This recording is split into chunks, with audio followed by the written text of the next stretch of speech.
Now, for the first time, South African workplaces have 5 generations, would you believe, working side by side. Some employees were shaped by hierarchy, office hours, and face-to-face meetings. Others expect flexibility, purpose, and instant digital communication. So I guess this is not just a soft HR issue, it's a real leadership test, particularly in our country where youth unemployment remains painfully high. So how do managers lead people of different ages? That's the kind of the crunch question. They have different backgrounds and expectations, and they've got to do it without creating confusion or double standards. I'm going to talk now to Leonie Stanley, who's Operations Director at Euphoria Telecom, and she's been thinking about what can be a very tricky workplace challenge. Leonie, a very warm welcome to you, and I guess you're confronted with this on a day-to-day basis, otherwise we wouldn't be talking. But do you think generation gaps are really the problem, or are managers using age maybe as an excuse for poor leadership? Thank you for having me, Jeremy. It's great to be here. And yes, it's an interesting question. I've really thought about this. I've got 3 generations in my company. I don't have the 5, but I do believe it's a managerial issue more than generation. We tend to put labels on the generation. However, we tend to forget that we're dealing with individuals. And on an individual level, the generational, how can I put this, idea or the label falls away. So, Leonie, in your experience then, what do you think the biggest flashpoint in the workplace is right now? And this comes to mind to me. It's either flexibility, maybe it's exercising authority, maybe loyalty to the company itself, or probably the overarching issue here is one of communication to all of those generational segments. Jeremy, it's a good question. I do think that it touches on all 3 and everything that you've said above. Definitely flexibility. People want more flexibility. They want more work-life balance. But I do think the bigger thing for me here is the socioeconomic chasm. I think the generational chasm in terms of the difference or the backgrounds of these individuals. Someone who grew up in the southern suburbs, went to Bishop's, had a family that looked after them, and they had a different upbringing than a person coming from the Eastern Cape that's possibly the first income earner.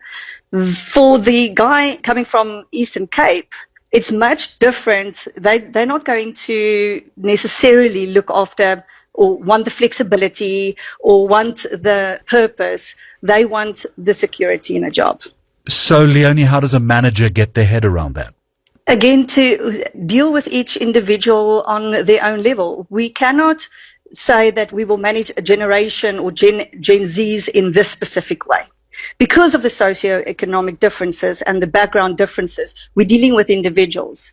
Yes, in our company, people will come on board and you've got your onboarding process and your training programs, etc. But 2 different people, one from the southern suburbs and one from the Eastern Cape, have got their own personal differences. And then we start coaching on those individual levels and managing them individually.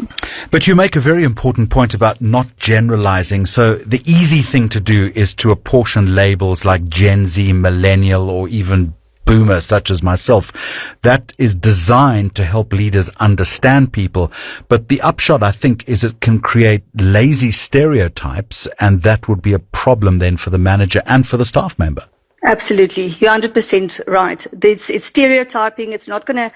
It's putting a label on an individual. I've personally in my organization have seen this. I've run successful internships, and the differences, 2 24-year-olds, again from the Eastern Cape, one from Cape Town, they've got different needs. The one has to provide for himself and his family back home. The other one has to just take his internship or his stipend, for that matter, as his pocket money. So their drivers are absolutely different.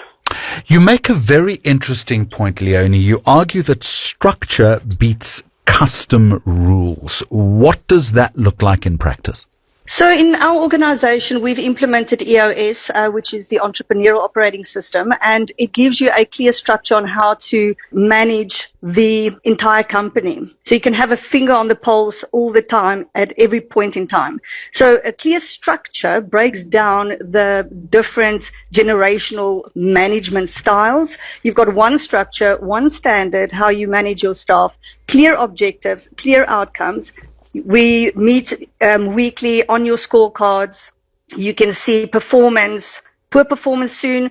You can also see great performance as it happens. So having a clear structure and giving people clarity in their roles gives them a feeling of belonging. They understand what the outcomes are. I get that, but difficult in that process as a manager to keep consistency without treating very different people as if they're all the same. Yes, but that's exactly it. Having a structure or a clear scorecard that you can replicate. It's like a cookie cutter that you can apply to every individual in the organization. You've got clear roles and responsibilities set out. People know what they're accountable for, and therefore you can manage on the outcomes rather than having each individual being managed differently for the same outcome. Does that make sense? It makes perfect sense. And let me slip in one last question, and it's about the younger working cohort. Often this group rejects old workplace rules, such as you have suggested. Do you think they're being entitled, or do you think we should welcome perhaps a little more honesty? I think we should welcome more honesty. I do think that we have created or painted a picture of leadership, the older generation leadership, as more dictatorship. So yes, I absolutely agree with you. Let's be open. Let's welcome new ideas. Let's welcome the new generations into the workplace. They have come from a different economic background as well. If I'm a Gen X, and my economic background is completely different. And we need to stay current. And the guys coming in now, the Gen Zs, those are the leaders of tomorrow. We have to be open and welcome new ideas and ways of thinking and doing things. And exercise a little more patience. And there's a view from someone who is living all of these principles on a day-to-day basis. Leonie Stanley, thank you very much indeed. You are the Operations Director at Euphoria Telecom. I appreciate your time. Hot Business is powered by Standard Bank Business and Commercial Banking.